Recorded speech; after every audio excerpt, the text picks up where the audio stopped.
Hey there, I'm Sarah with WTI.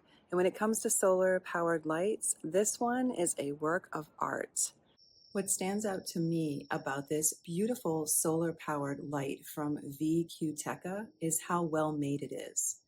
It is literally a sculpture made of glass and metal that is going to look gorgeous wherever you place it. Now, I have it in a potted plant in my garden, but it would work well in any landscaping feature you want to place it. And I think it would look beautiful if you were to do multiples so that it looked like flowers popping up and growing throughout your landscaping.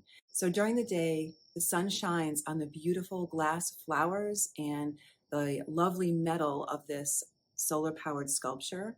And then, of course, at night, it just glows from the light. It's effortless, it's beautiful. You just place it in a sunny spot and you don't ever have to think about it again.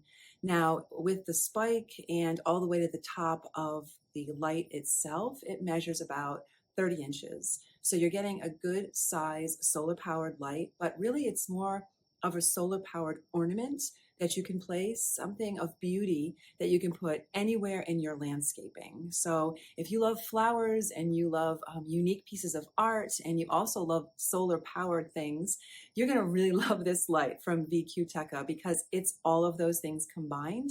It's absolutely gorgeous day or night. I am so happy with it. And no matter what time of day, I am always looking over at that spot in my garden. And that is my point of view.